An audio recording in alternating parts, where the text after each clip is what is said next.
Okay, so we've been joined once again by Dr. E. Michael Jones. We're going to be talking about his book, Degenerate Moderns. I just thought I'd say, make a comparison and see what you think about this. It reminded me of the book Heretics by G.K. Chesterton, if you've read that. And I was wondering if you saw this book and others that you've written as a part of like a Catholic tradition of identifying heresy. Is that a fair comparison or? No, I didn't think of that at all. First of all, let me situate this in my own intellectual development. I had done a doctoral dissertation on Nathaniel Hawthorne and was trained to be an English teacher, literary critic, and got fired from my job because I opposed abortion at a Catholic college. And at that point, I started a magazine that I conceived of as a Catholic magazine. And so I was dealing with what I thought were Catholic issues. And then by the late 80s, I started in 81. By the late 80s, I started to wonder, is there any connection between my career as a literary critic, a former professor, and my career as a Catholic apologist, Catholic activist? And this was the step that I took to join up those two identities I had, because at that point, they didn't link up. They didn't line up. So I would write polemical pieces about the parlous state of the Catholic Church in America. But none of the philosophical literary training was entering into this. And at this point, I also experienced a kind of burnout because I'd spent a lot of time doing research into Medjugorje, the phony apparition in Yugoslavia. And I thought, in my humble opinion, I thought it was a masterpiece of investigative journalism, but everybody on my subscriber list hated it and hated me for doing it. I had one guy write to me and said he's praying to the Blessed Mother that I have a massive heart attack. That was the type of reaction I got. Fortunately, the Blessed Mother did not answer that prayer, and I'm still here to tell the tale.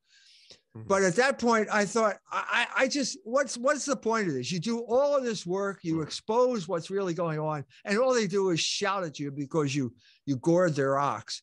And so I started reading biographies.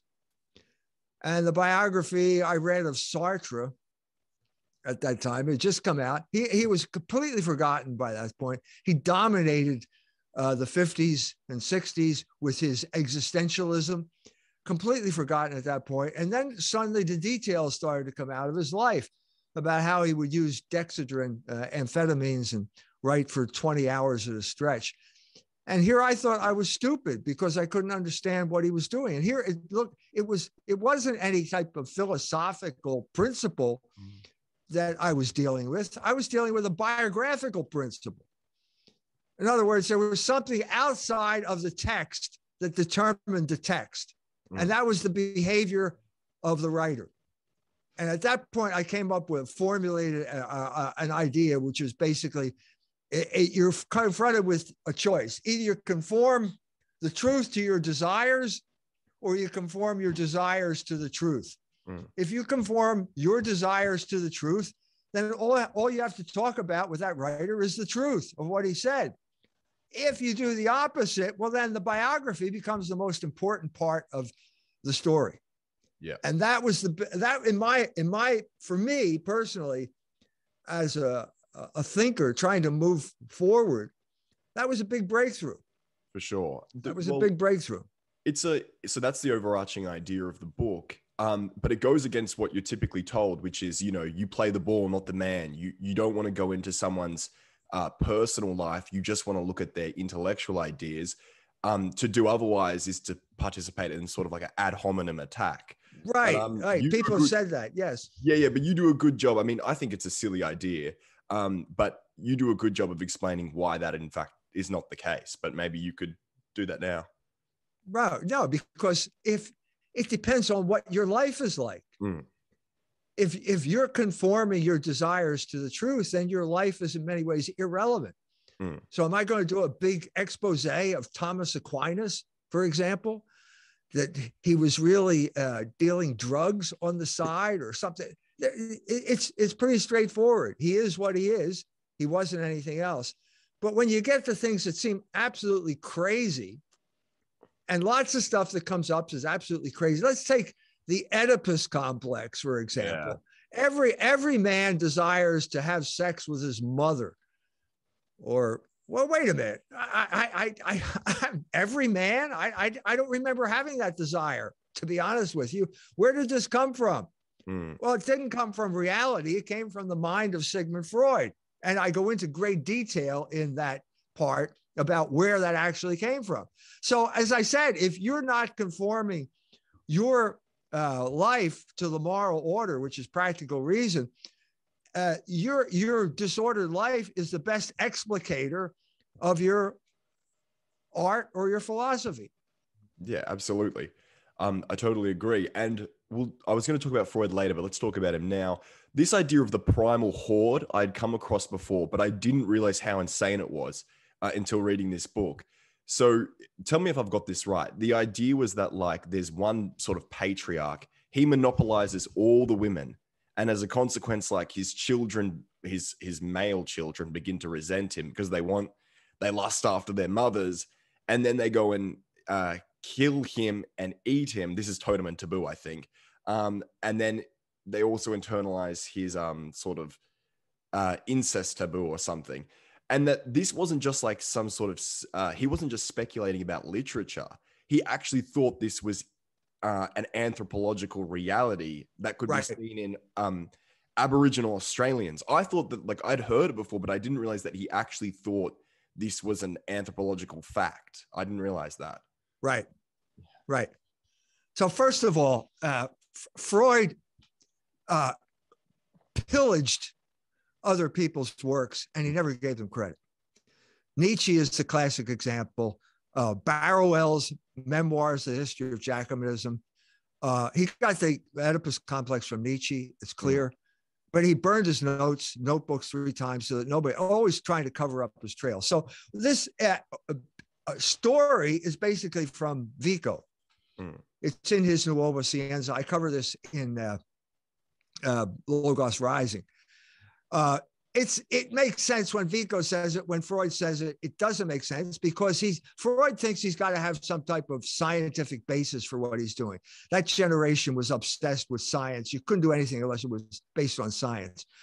So he tried to do based on anthropology, but the problem was he didn't know anything about anthropology. And the man who understood that completely was Father Wilhelm Schmidt, who was a divine word priest, who had done extensive anthropological work in the South Pacific, Melanesia and Polynesia, to be specific. And Schmidt wrote a huge tome, Germanic tome called Der Ursprung der Gottesidee, the source of the idea of God, in which he said basically that the more primitive the tribe, the more monotheistic it was. And that polytheism was a later development and it showed decadence in the culture. Anyway, Wilhelm Schmidt wrote a review of Freud's Totem and Taboo and ripped his book to shreds. And Freud never forgave him. He absolutely never forgave him. So that because he exposed, this guy was a charlatan. He was a con man. And the part that is not in Degenerate Moderns, which I discovered later, is what was really going on. And this is in Libido Dominandi, where Freud was basically in competition with Jung, who was supposed to be his Gentile heir apparent, about seeing who could get the most wealthy Americans to lie down on the couch. And one of them was a doctor who came over, wanted to become a psychiatrist. His name was Horace Frink.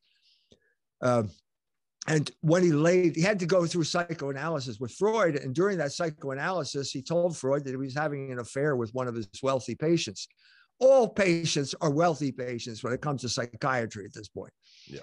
So Freud, instead of saying, well, this is terrible, this violates everything we know about professional ethics. No, Freud didn't say that. He said, what you should do is divorce your wife, marry this woman, and then give me a big contribution out of that woman's fortune. This shows exactly what was going on here. It was a manipulation for crass form of control, controlling individual wealthy people for financial gain. That's all it was. Yep. I just thought because I want to talk about Margaret Mead. You mentioned anthropology, and I was thinking, do you think that because I recently decided I wanted to read some anthropology books, and I went out and I purchased an anthology by Margaret Mead, and I also purchased Coming of Age in Samoa, not that I read it, and then I also got a book by, I think, Ruth Benedict. Is that her teacher? Anyway, I was thinking, do you think it's a useful field, or do you think it actually is just pretty junk?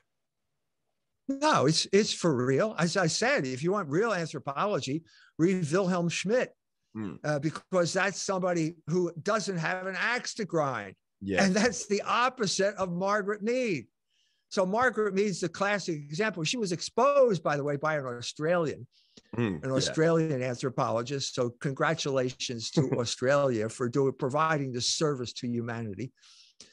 But basically, Margaret Mead projected her own problems onto Samoa. Yeah. So she said it was a free love paradise. I called this Blue Lagoon anthropology. There's a movie called Blue Lagoon where you get Brooke Shields to take off her clothes. And it's suddenly, when you show up in Samoa, human nature doesn't apply anymore. Yeah. Because all of those, what is the point of Margaret Mead, Ruth Benedict, and Franz Boas? They were all united in saying that environment controlled human behavior. And in this sense, they were arguing with the race people who said that biology determines human behavior. So the environmental people won out, because that was the government wanted that, was trying to get rid of racism. Didn't like it. It was too ethnocentric. Yeah. Well, the reason these people. I was just going to say the reason. I'm saying that. No, you go. Sorry, Dr. Jones. The only reason I'm saying that these people were useful for the United States government in their campaign against racism, and that's why they are known as the famous anthropologists that they are. The reason that I asked you about anthropology, whether you thought it was a useful field or not, was that there's a line in that first chapter where you say something like anthropology went from basically being like this very racist field. And then I think with Ruth Benedict and Margaret Mead, it made a shift into this sort of total emphasis on the environment above all else. It did a pendulum swing. And I did a couple of units of anthropology at university, and it was one of the most, everything's politically charged these days, but this was one of the most politically charged, politically correct departments you could, go to. So that's right. I was like, it seems like an inherently interesting thing, the study of different people, particularly when you live in like a very homogenized, globalized world. You want to actually learn about genuinely different cultures, but you can't really seem to do it without just getting getting preached to by, again, someone like Margaret Mead, who I think you mentioned that she was into mediums and other things. So yeah. No, the state of academe today is, first of all, it should be no criterion for the science as itself. You can do anthropology. You can come to it with an open mind. And by an open mind, I don't mean you don't have your firm beliefs. Obviously, Father Schmidt and the Divine Word priests all believed that bringing Christianity to these people was a good idea. Yeah. Okay, but that didn't blind them to what was happening at the time, or being able to study these cultures.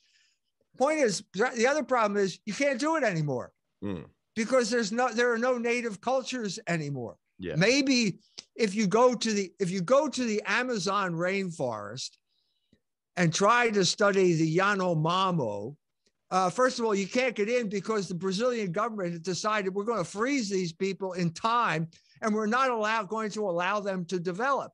And so as a result, it's kind of like it's like the noble savage being projected onto these poor people who are brutal savages.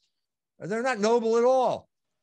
So the National Geographic got down there at a certain point, and there's a guy there who's ready to eat The cameraman, if he had had his way, he would have killed him and eaten him. There's an island off the coast of India where you got another reserve of people like this. So there's probably some type of hostile reaction to outsiders. They've already been contaminated by the culture.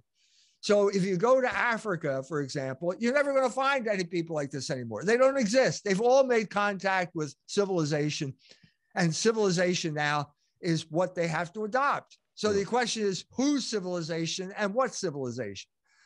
That's the issue. That's the issue now. But you can't do, this was a project that existed at a certain moment in time, the end of the 19th century, after Vico had this influence on historical sciences in Germany, creating archaeology and anthropology at the same time.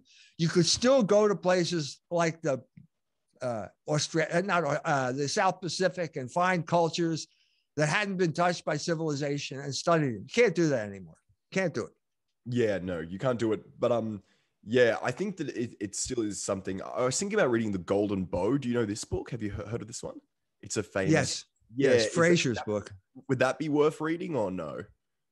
Anything is worth reading if you know what you're doing. Yeah, for sure. If you have a purpose in mind. Otherwise, if you don't have a purpose in mind, you tend to get lost in their. It's like a huge catalog. How do you organize this catalog? I'm not sure Fraser was able to organize it. And it was influential on people like Jung and also on people like T.S. Eliot and The Wasteland and stuff like that. But to go to that without some type of definite plan in mind is dangerous. You just might get lost. For sure. So Margaret Mead, Coming of Age, one of the most popular books, but pretty much totally BS. Like what she said about the sexual paradise or whatever, and what it's like to come of age just did not. And also you make the point that she may have not even really known the language, right? That's another point you made. No, all she knew was that she felt guilty about committing adultery. That's all she knew. And then she projected that on to the poor Samoans and tried to turn it into a free love paradise to prove that all that moral law, which is written on your heart, no matter where you come from on this earth, was all just a fabrication of Christianity and the West. And so therefore you could simply dispense with it. And here's the book that will make you feel better if you committed adultery. That's basically what Margaret Mead's book was. Yeah. Okay, we'll change track. We'll talk about, I want to talk about Keynesian economics, because you made this great point where you think that Keynesian economics can more or less be explained by the fact that he was childless and the sort of life that he lived, right?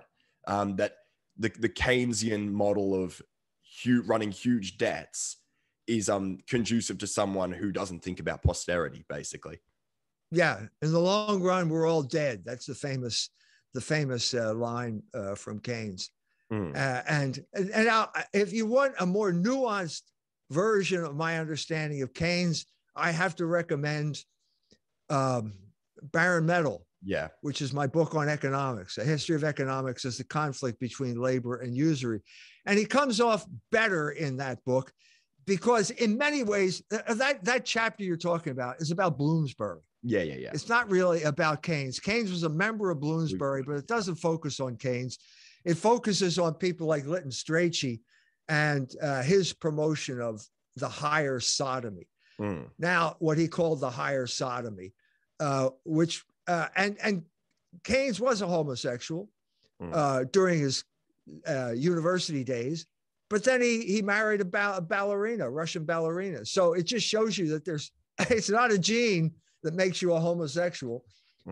Probably one of the things that is conducive to this is the English boarding schools, which are hotbeds of homosexual behavior. But the root of that is relationship with the father, which something that even Sigmund Freud knew. The focus of that chapter is homosexuality as a subversive, as a war against nature. And I quote E.M. Forster's book, Maurice. So to get to your point, I think Keynes pulled himself out of homosexuality. So he's not typical at all of the Bloomsbury crowd, who kind of weaponized and then used it as a springboard into spy, treachery, treason, which you have with someone like Sir Anthony Blunt.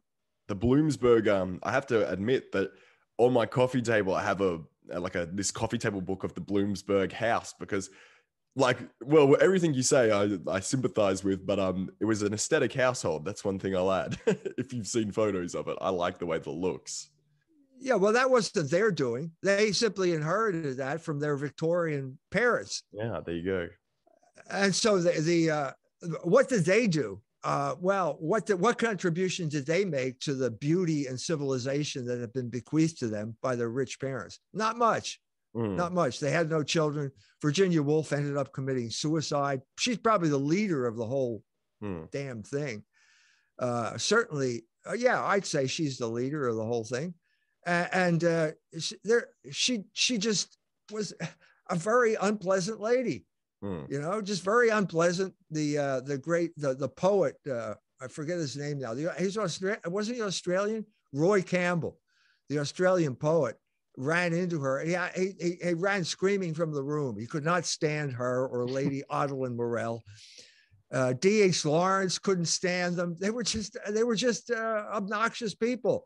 But they did leave some literary stuff behind. Virginia Woolf wrote novels, and that's become the norm for English literature of the 1920s. Basically, I studied literature in graduate school, and if you talk about the 1920s, you read Virginia Woolf and E.M. Forster and Lytton Strachey to some extent.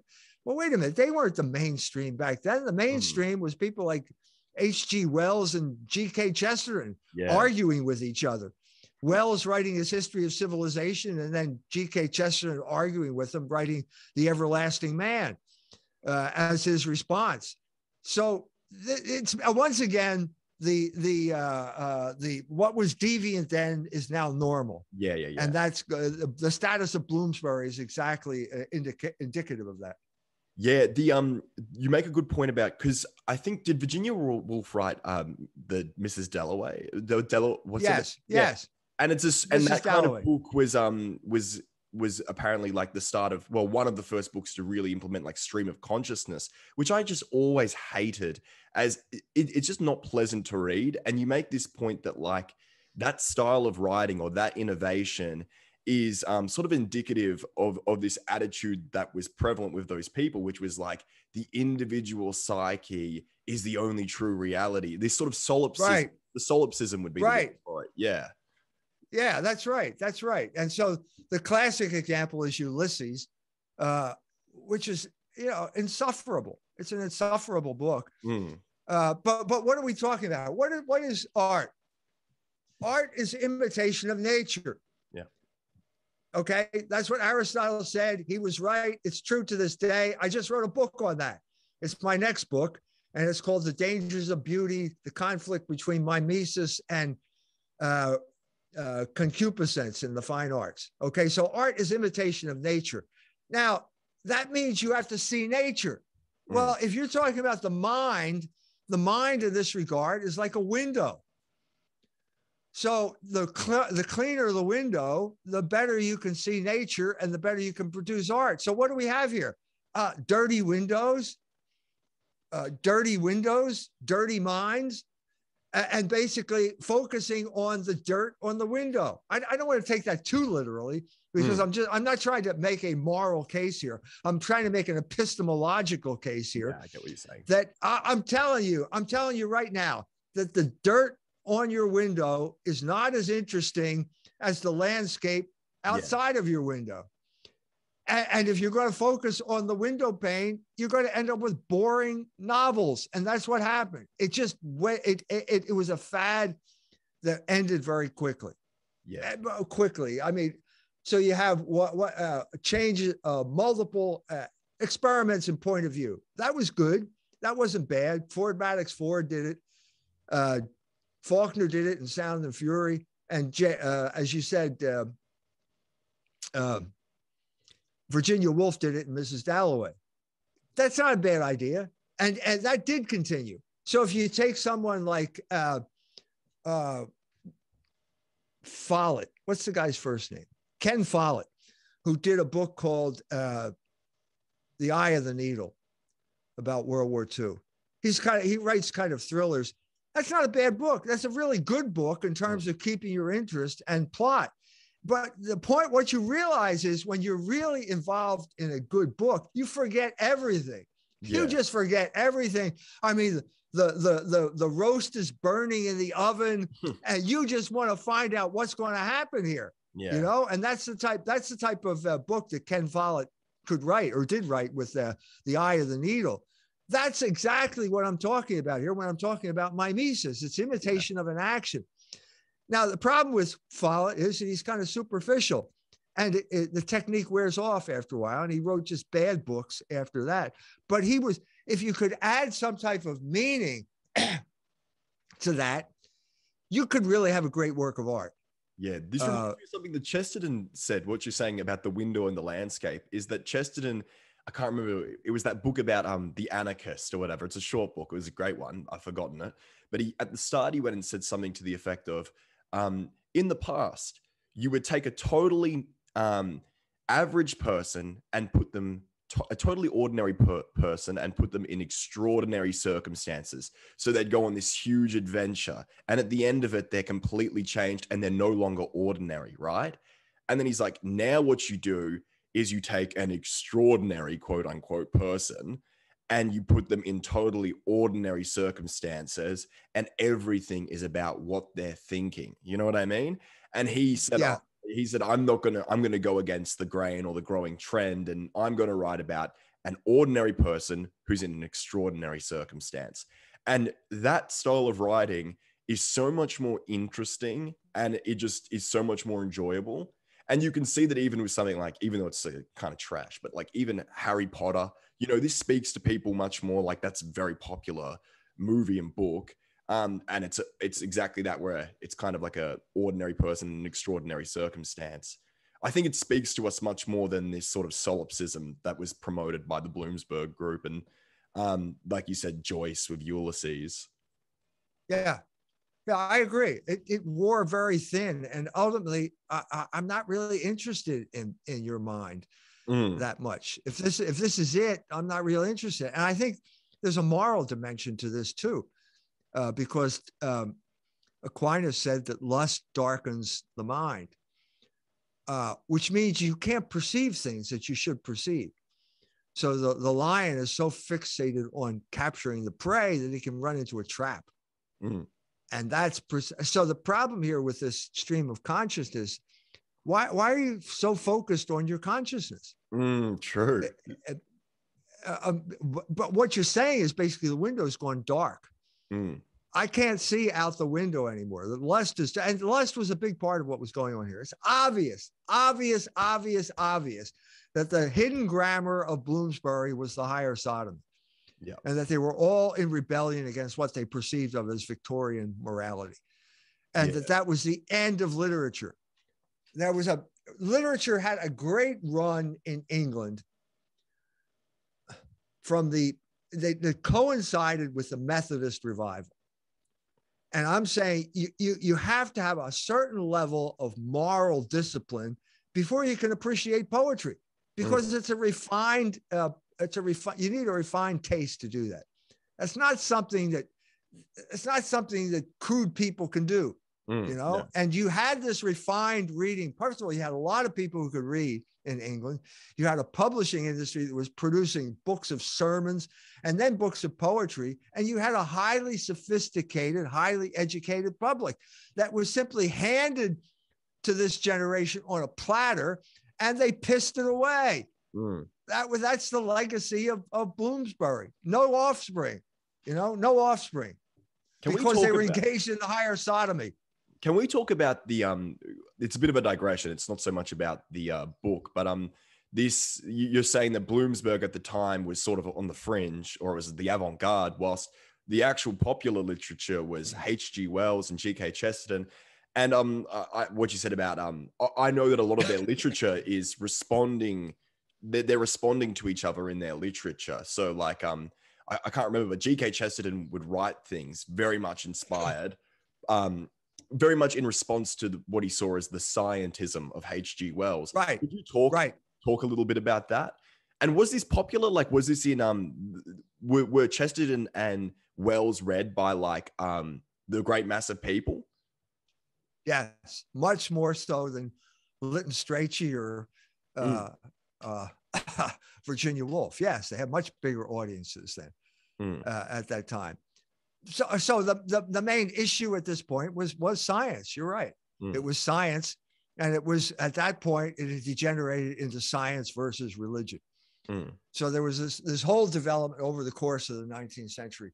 The great moment in the 19th century came with German idealism, a big, significant philosophical movement that began with Kant and basically resurrected reason after the English had destroyed it. I know David Hume is technically from Scotland. Okay, so it's British culture. It's not the English, but he had destroyed reason.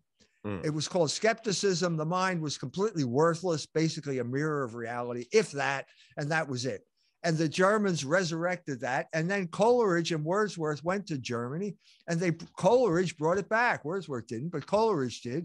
And he created basically a whole renaissance of English letters in England, all they carried through the 19th century, all the way up to T.S. Eliot and the foundation of literary criticism in the 20th century, which was important. And I ended up on the tail end of that when I went to graduate school, and now it doesn't exist anymore. Yeah.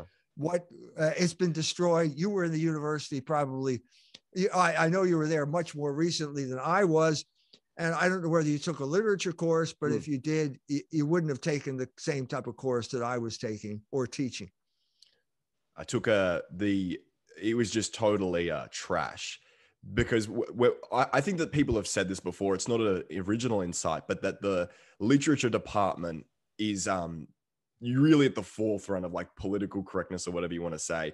And it's almost like totally against reading now, in that like, I remember being told, right, like, you know, that typical stuff about the canon, right? Like, you don't want to read the great texts. It's just like pompous at best and like dangerous at worst. So what you end up reading is like books written, like, honestly, I was reading books written, you know, in the past 5 to 10 years.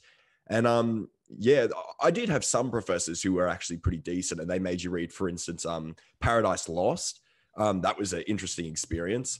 But otherwise, generally speaking, it was a totally and that typical red pen approach. I think Paglia talks about how like you go through the classics, and you know you have the red pen, or racism, sexism, whatever. Yeah, that's what it was like. So I did study some literature, but I quickly decided to drop that because it was just a waste of time. Yeah. Yes. That's typical of your generation. A typical situation in America is you go to the university and the first course you have is composition being taught by a feminist. And that destroys any appreciation of literature that you will ever have. And you never want to go near a literature course after that. Because what is literature in this regard is projecting your prejudices onto the past. Well, why do I need to do that? I don't need to learn to do that. That's the default setting of human nature. There was something important that was being missed here. The first part, literature is very important from a pedagogical point of view. Because when you're talking about young people, let's say someone who's 18, 19, 20 years old, they haven't developed the ability to think abstractly. And so for the most part, philosophy, they can't comprehend philosophy, but they can comprehend literature. And they know that there's a story. You can get involved in a narrative, even if you can't think philosophically. And then if you're really good at analyzing the narrative, you can come up with some type of philosophical categories. So, I mean, I read Nathaniel Hawthorne, and I noticed there's an angel image that pops up, and then there's a machine image that pops up, and they pop up throughout his literature. And I suddenly realized, well, there's probably a reason for this, because he lived right at the time of the conflict between idealism and mechanism. This is, as I said, Hegel died in 1830. And after that, you had materialism. which is another form of mechanism. Mm-mm. And so if people who were growing up at that particular coming of age, as Hawthorne was at that particular time, understood the conflict and tried to resolve it, and Hawthorne failed. But he wrote a lot of books doing that. So all I'm saying is, what I was in that situation where I was trying to develop my ability for abstract thinking, but the best way to develop it was by reading literature, because it was an easy way in to bigger issues, which are always philosophical issues. That's such a great point that you made about like the study of literature almost being a precursor to like the study of philosophy. Isn't this thing, there's this thing called like hermeneutics or something. It's putting yourself in the mind of someone from a different historical era. And I think that is so valuable, actually having to stop, as opposed to just applying your prejudices to the past, actually stopping, like you said, which is what they do now. And that's just human nature. The study of literature, if it's going to be serious, you need to stop, put aside your own prejudices, and actually attempt to think like this person and inhabit their world. Absolutely. That is the whole point of it, to put aside your temporal prejudices and try and figure out what this guy was saying 100 years ago or 200 years ago. It's like, do you know? So you never studied Kipling? I guarantee that you never read Kipling's poetry. There's a particularly apropos right now, when you're wounded and left on Afghanistan's plains, and the women come out to cut up what remains. Just roll to your rifle and blow out your brains, and go to your God like a soldier. Well, now wait a minute. That sounds awful, you know. And it's relevant because he understood Afghanistan in that regard. But it's kind of pleasurable to read it because it all fits together. It rhymes. The meter's right. And so I remember as a child reading Gunga Din, you know. You may talk of gin and beer when your quarter safe out here, and set to penny fights and Alder short it. But when it comes to slaughter, you will do your work on water and lick the bloomin' boots of him that's got it. Now in India's sunny clime, where I used to spend me time, a servant of Her Majesty the Queen, the finest men I knew in all that black-faced crew was our regimental bistie, Gunga Din. Now, there's something pleasurable about that. I just enjoy saying it. But when you get, I can imagine the politically correct English professor just immediately exploding when you read something like Gunga Din.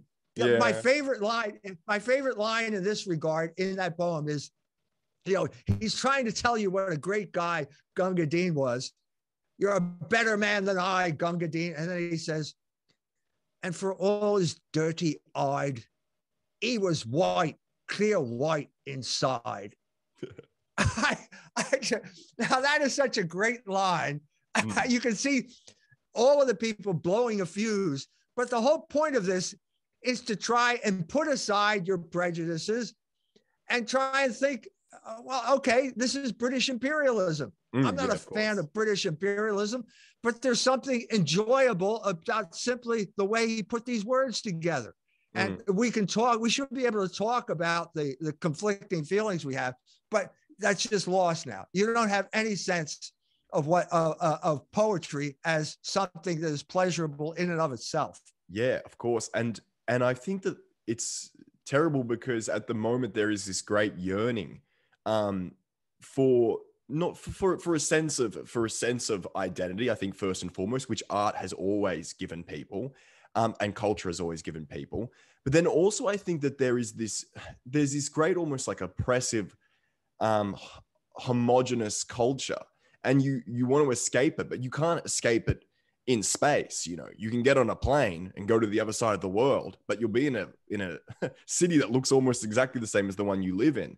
So the only real escape is in literature and history, and that one little outlet, that one little escape, and that one alternative vision that could have been given to young people isn't, because everything needs to adhere to, you know, the standards of today. And like, just on a spiritual level, that's really damning, because no one's able to ever, yeah, like you said, no one's able to experience true difference, true diversity. You know what I mean? Yeah, true diversity, or transcend the prejudices of your own culture. And we certainly have a lot of prejudices. Most of what our culture is prejudice right now. Exactly. Yeah. So that's why literature is important. It's a shame that it was wrecked. I was there. I had a front row seat as it was being wrecked because I was in graduate school in the 1970s. Stanley Fish was my teacher. Stanley Fish was a Jew. He hated new criticism, which is what I was raised on. New criticism was a kind of Protestant literary criticism because it was a form of sola scriptura. In other words, every man had the right to interpret his own poem. You just had to have a close reading, and you had to be able to back up your claims by citing passages in the text. Okay, so it is what it was. Christian. You're right. It was Protestant, and these people knew that, and they hated it. So Stanley Fish, along with another Jew by the name of Jacques Derrida, who was the father of deconstruction, basically launched a jihad against literary criticism, new criticism, and they succeeded, and they destroyed it. And what they put in this place was Talmudic, as opposed to sola scriptura. And Talmudic criticism means basically you never cite the text. The Torah is the text. You never cite the text. You're always reading some rabbi. So just as every man was his own literary critic, his own priest, with new criticism, now you have to listen to the rabbi, and you're not allowed to talk about the text anymore. You're only allowed to cite the rabbi and his Talmudic utterances. That's what happened. Yeah, it is a real shame. Perhaps we'll change track. We can talk about Picasso. So I actually visited an exhibition when I was in Barcelona. I visited a Picasso gallery, and I sort of hadn't really studied him before or even really looked at much of his work, but I noticed a clear trend, which is it starts with this sort of mimesis, right, that you mentioned before, where he's trying to accurately represent nature and reality. And it slowly evolves, or rather devolves, over time into literal, like childish scribblings. And I thought that was a linear process until I read Degenerate Moderns. It's not linear. In fact, within that process, he did return to mimesis. And you make a very interesting case for why and when he returns to mimesis. Yeah, every time he fell in love with a woman, he would do an accurate mimetic representation of her face because he was in love with her. And then when sexual disgust set in and he got tired of her, that's when he did the Cubist portraits. So the class, you could take any number of his conquest, his sexual conquest. Therese Walter, the teenager, he met her. She was 17 when they started their affair. She starts off looking beautiful, and she ends up looking like a beach ball for some reason because he sort of associated her with sports. Dora Maar is the opposite. She was dark. Therese was blonde. And she starts off looking good, realistic poets. And then when he gets tired of her, you have Weeping Woman, which is the Cubist distortion of her. So Cubism in this regard is a function of his sexual mood at the time. When he's infatuated, it's realistic. When he gets disgusted with her, it becomes Cubist. Now, that's what I said in Degenerate Moderns. I think it's true. And it's borne out by looking through the Zervos catalog, which is all of his works together. You can track the state of the relationship by mimesis or the absence of mimesis. Do you think that Cubism, like stream of consciousness, is a form of like solipsism? Like it's this obsession with the self and one's own perception over and above reality? Yes. Okay. Now I'll give you my state of the art understanding of Picasso now. Because as I said, I just finished a book on art and I dealt with Picasso again. So when you move away from mimesis, okay, you're moving away from reality. And the farther you move away, the less important the artist becomes. And so what you saw over the 20th century was a movement away from mimesis. It began in France with Impressionism. because that coincided with the invention of the camera.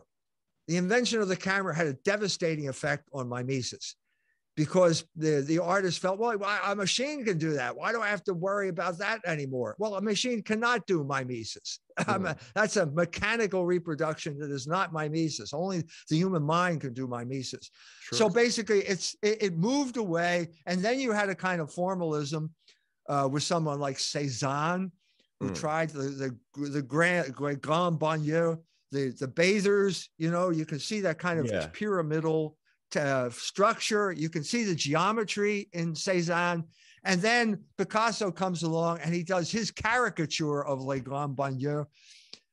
And it's called Les Demoiselles d'Avignon, which is the first modern painting. And d'Avignon is the Carré d'Avignon, which is the red light district in Barcelona. And we got whores looking at us, exhibitionistic whores looking at us. And this is his attempt to control what had gone on before him in channels that he found congenial. Now, if that's fine, nobody paid any attention to him until a German Jew by the name of Kahnweiler showed up in Paris in 1907, which is the same year Picasso did the Demoiselles d'Avignon. And he was the dealer. He was an art dealer.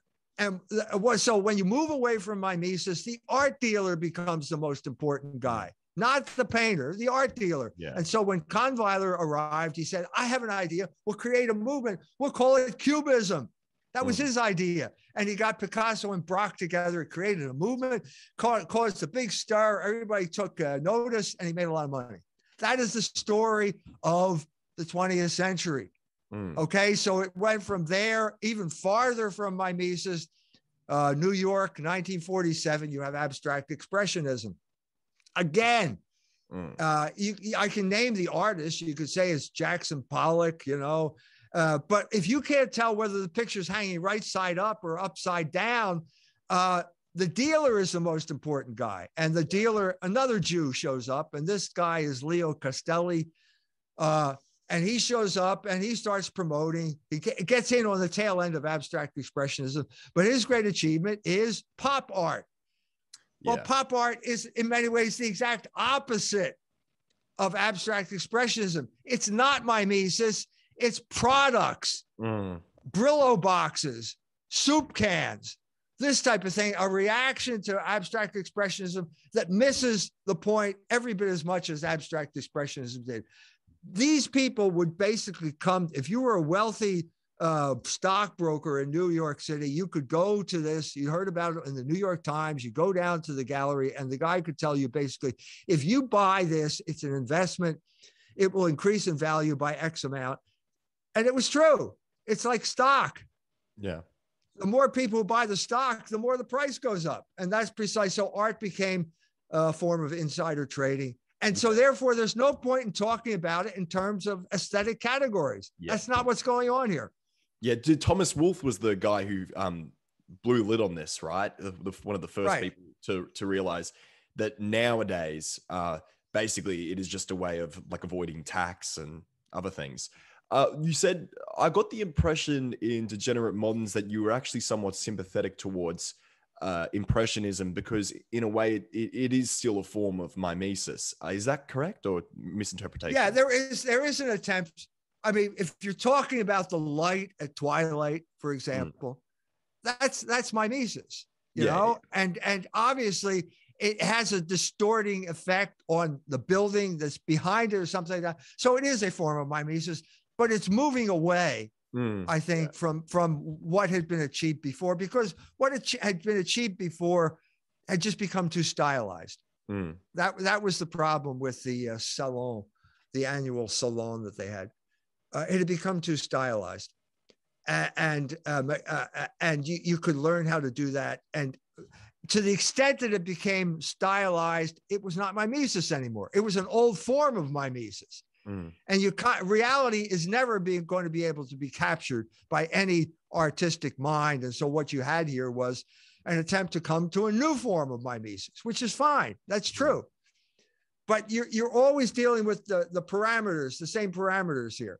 So it's got to be, so it's, the parameters are existence and essence. Okay. And essence could be triangles. But if you focus just on essence and just on geometry, you end up with something like Mondrian, which is boring, and it's not art. It's design. It's not art. On the other hand, you can go in the other direction. So, you can look out your window and it's kind of a frame and it's reality out there, but it's not organized at all. Or maybe it is. You can look at, I don't know what's outside your window. Maybe it's a garden. So maybe it is organized. You know what I mean? Or maybe it's a parking lot. That's certainly organized, but it's ugly. So what you have to have is the perfect blend of existence and essence. And that's precisely what you did not get in the 20th century. Yeah. So you had, in one sense, you had abstract expressionism followed by hyperrealism, which was basically photographic images. Now, not all of it, but a lot of it was simply photographic images. Well, photography is not mimesis. Yeah. It's a mechanical parody of mimesis. That's only such the a human good point. mind can organize. That's such a good point, because you see some people call them online, they call them vulgar trads, and they're basically just reactionaries. They look at like modern art, they're like, it's terrible, and I sympathize with them for saying that. But then what they do is they go and embrace a form of photorealism or something like that, and they don't realize that that is just a pale imitation of mimesis. It's or not even a pale imitation. It's not mimesis, like you said. Yeah, they're very, very interesting points. I think now, if you don't mind, I want to get to the last two chapters, which are on Freud and Jung and Luther. So we'll change track quickly. We've talked a little bit about Freud, but I want to speak to you about Jung. It seems to me that he's gone through a bit of a revival. I'm sure that he's always been popular, but Jordan Peterson was obviously a Jungian and has promoted and popularized Jung. He's like almost like a household name now. Jung, the sort of Jungian religion, right, where there's no one God, it's not monotheistic. It's like there's truth to all religions. I think that has been useful in a way, because prior to that, I feel like the sort of status quo was the four horsemen of the apocalypse, that style of atheism. And I think that Peterson, by popularizing Jung, sort of brought a lot of people away from that sort of vulgar atheism. But it's been replaced by this new form of religion, which is basically just psychology. I was wondering what your opinion on that is, if you think it's a good thing or a bad thing on balance. Yeah. So which should we choose here? I'll give you two choices: atheism or the occult. Mm-hmm. Which are you going to choose? Yeah, that's your two choices, exactly. That's Freud or Jung, because Jung was heavily involved in the occult. His mother carried on seances. It's the occult tradition at the time of the anthropological golden age, and that's what Jung is. That's what he became after he broke with Freud. He ended up with this type of talking about archetypes. It just seems to me it's kind of historically dated. It came out of the anthropological revival, the Golden Bough, all that type of stuff, where you discovered all of these religions and all of the myths that they had there. And there probably was some truth to a lot of these myths. That's true. Okay. But that's not a substitute for religion. And I think that's what he tried to make it. And I think the people who were unhappy with religions that told you not to have sex with your neighbor's wife found some type of solace in this Jungian confection of myths. So would you say that the modern attraction towards Jung is like the desire for religion without any of the sort of discipline that a religion entails? Like they want spiritual. It's typical. They want spirituality without actually having to subject themselves to the moral law.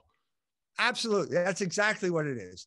Spirituality without morals. So it's like Gnosticism, that's exactly right? What it is. Don't you say it's also like Buddhism. Yeah. So if you go to Buddha, like Jack Kerouac, the Catholic boy who wrote novels, the Beatnik, okay, he became a Buddhist because he couldn't keep his pants up. That was Buddhism at that point. Beatnik Buddhism, if you want to call it that. That's what was going on. The aura of spirituality without any of the moral discipline that goes along with it. Yeah. And then for whatever reason, that always seems to take on that occult thing. It's interesting reading about Jung and even just reading about the occult, because you notice the same thing with Margaret Mead, is that there was an interest in mediums and things like that. And Right. I spoke to my friend Gio about, there's like the perennial school of philosophy. It has this idea like called like the counter initiation. And basically what it is like, you'd be acquainted with this, but like you take a religious ritual or religious iconography, you pervert it, appropriate it. And all these people actually seem to have participated in that in one way or another, which is interesting. Like another thing is like both Freud and Jung's interest in Faust, there's definitely something occult. In the case of Jung, it's obvious, but even with Freud being an atheist, there was still something almost occultish or Gnostic. I'm not sure what the right word is. Yeah. Atheism creates a dreary universe that's impossible to live in. And then your desire for spirituality then gets sidetracked into the occult, which is every bit as bad as atheism, but in the opposite way. So has Jordan Peterson ever talked about the Aryan Christ, the book about Jung and his involvement with National Socialism? I don't think so, but I'm not sure, to be honest. Yeah, I'm not sure either, because it seems to me we're dealing with a sanitized Jung that is a construct of the mind rather than the actual reality of the situation. That book, when it came out, just wrecked Jung's reputation. So apparently they're suppressing it. Oh, interesting. Yeah, I knew that he was like consciously Aryan because of probably his relationship with Freud and psychoanalysis more broadly, which he saw as a Semitic tradition, which it certainly was. Right. And certainly. Yeah.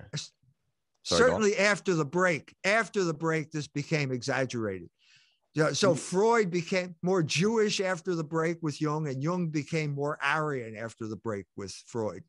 And there's some sort of relationship with Nazi Germany, is there? Or yeah, of course there is. So this was a revival of paganism. So you had the Thule Society. This was all in the air at that point. This is why we do historical research, because we don't know that, and doesn't exist anymore. But it certainly existed then. Hitler was a product of this kind of pagan revival. Yeah, the pagan occult revival that took place around that time. Yeah, I got that much because I know there's people like Savitri Devi, the Hindu, who was also a neo-Nazi, and then there's obviously like there's the Lebensreform movement, which is linked to Nazism. But I was more thinking about you're saying that Jung's interest in those sort of movements, the paganism, so on and so forth, is Nazi or is reminiscent of Nazism by virtue of being interested in similar things. Is that what you're saying? Or I'm saying that both Hitler and Jung came out of the same environment and were both involved in this type of return to paganism and the occult. Okay. A guy who did it, Guillermo del Toro, did a movie called Hellboy, and one of the I think it's the first Hellboy, but it's really dramatic beginnings in the movie where there are these Nazi scientists performing these occult experiments on some island off the coast of Scotland. And it's just got this weird mixture of science and pagan ritual. And the American soldiers show up, and then suddenly a priest pops out of nowhere, and he holds up a rosary and tries to give it to the GI, saying, "You'll need this," and the guy just pushes him aside. It's like classic Guillermo del Toro, who doesn't do these movies. No more rosary beads in his movies after he did that ridiculous movie, The Shape of Water, which was a really politically correct movie. Yeah, super interesting. I think I want to talk to you about Luther. Now, I don't know, what you wrote about Luther was very interesting. I was wondering, those accounts that you draw on, because basically in the chapter you say this man was potentially an alcoholic. It's an anachronistic term. Obviously back then they wouldn't have used that word, but there's evidence that he drank a lot. and also that he was a bit of a womanizer. Now, when you're dealing with those primary texts, I was wondering, I imagine you have to be pretty careful because a lot of what is written about him would have been subject to, written by Catholics who were potentially like trying to disgrace him. But you quote one of his letters, his actual letters itself. And it seems like, yeah, he was potentially like an actual womanizer and the rest of it. Yeah, womanizer is a word like alcoholic. They didn't use that word back then. True. Okay, but Luther had problems controlling his passions. He was never successful in controlling his passions, whether it was anger, whether it was lust, or whether it was gluttony. He just couldn't do it. He just couldn't. He was constantly getting drunk, and the more drunk he got, the more he started to have lustful thoughts.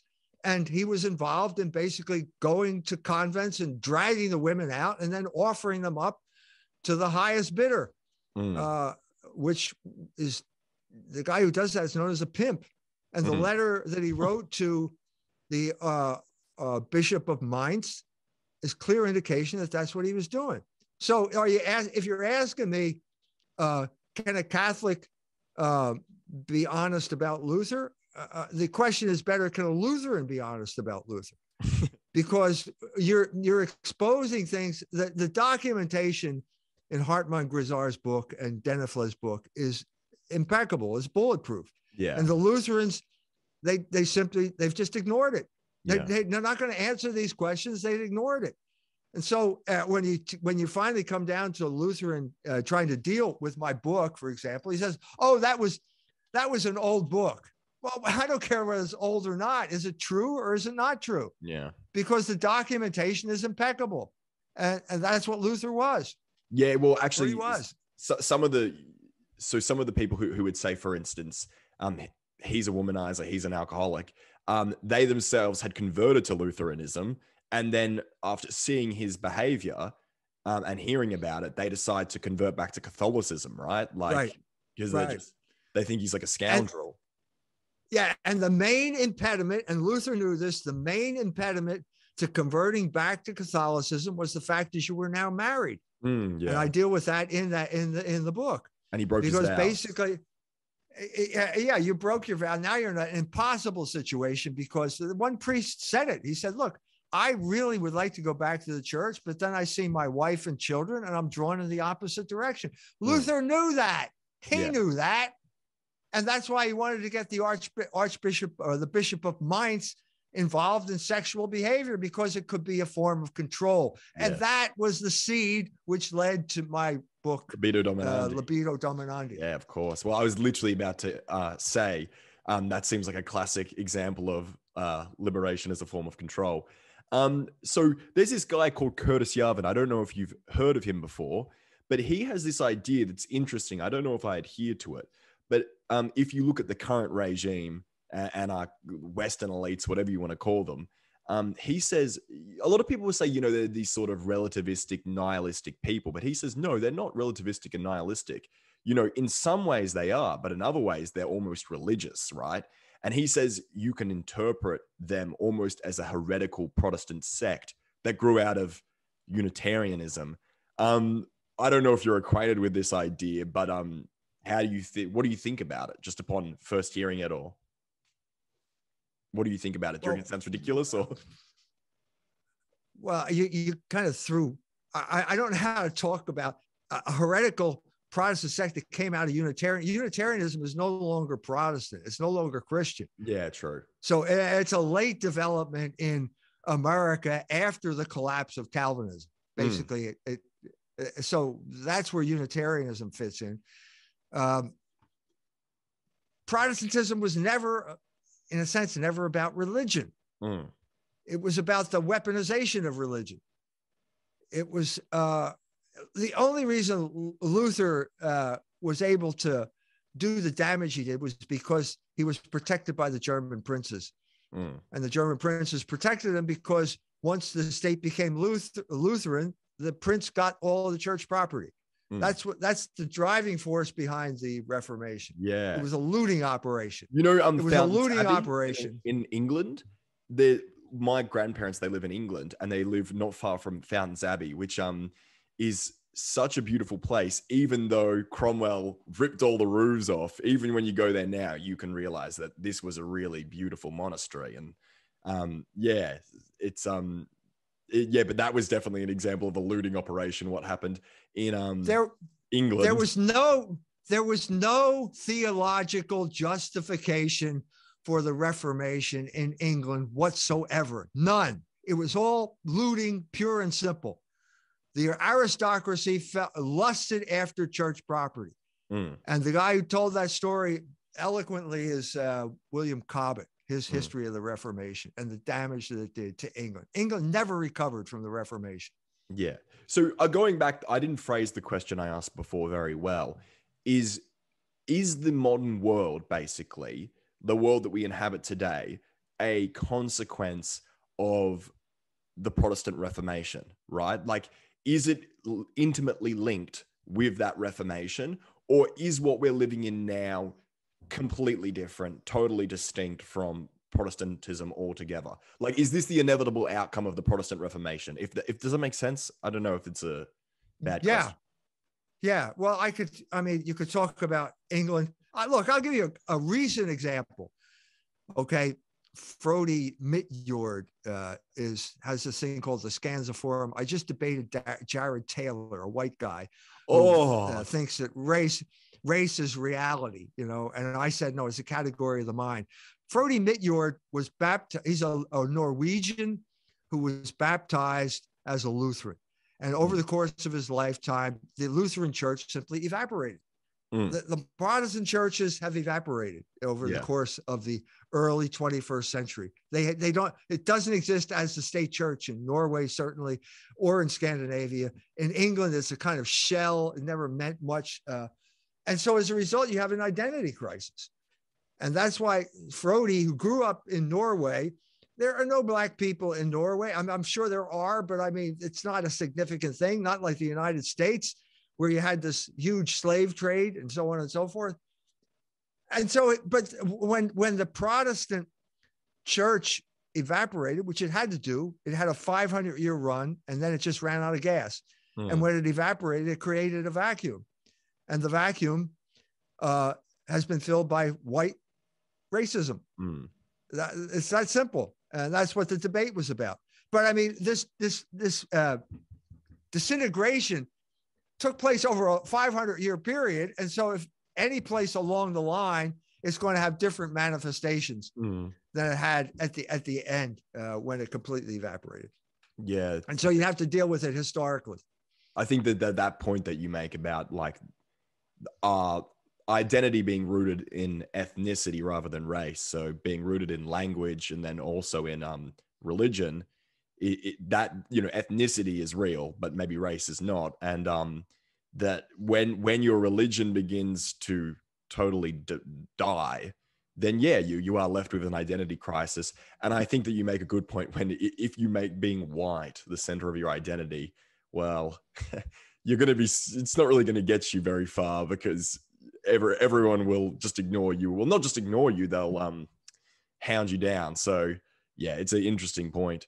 I think people don't really treat you very fairly on that point, because they think that effectively what you're saying is that ethnicity doesn't matter at all, or when it's but you don't think that. I'm saying I'm not going to deny the color of your hair or the shape of your nose or anything like that.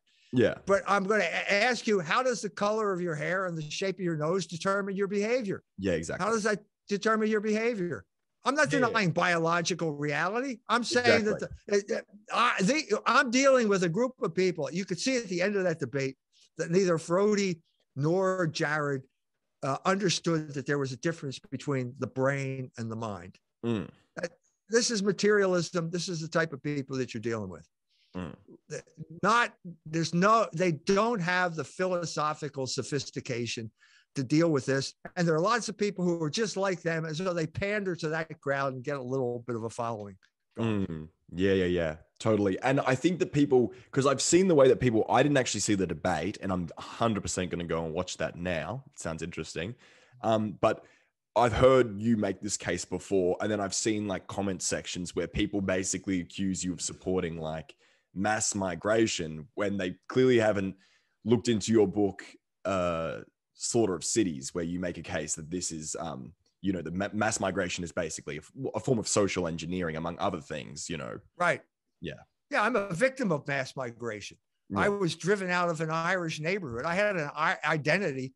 I'm half Irish, but I lived in an Irish neighborhood in Philadelphia, and we had a kind of identity, and it was destroyed because the government got involved in racial politics, because it's easy to divide people according to race because they look different, 100%. Okay, just last question. So I've decided that I'm going to read Barren Metal, which is obviously going to take a long time. And as I started to read it, I thought, how on earth do you find the time to write these books? I thought I'd ask you kind of, what does your average day look like? Well, fortunately, we have daylight savings time in Indiana. So that means I have 1 hour extra every day.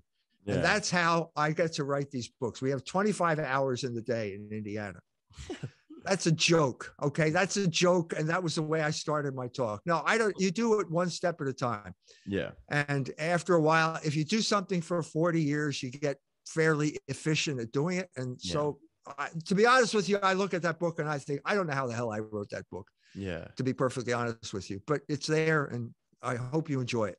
Well, the thing is, it sounds weird because I start a book like that and I'm like, all right, here we go, because it's going to take me a long time to read.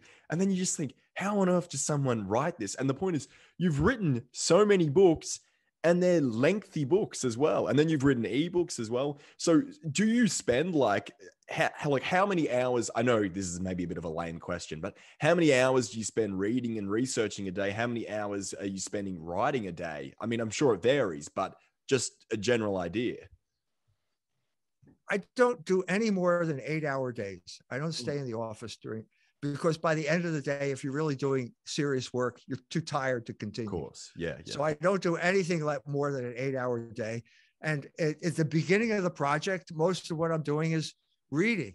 Yeah. And not writing. The writing comes at the end of the project after you got all these ideas in your mind, put it together. So if you do the right reading and take the right notes properly and organize it, the book sort of writes itself.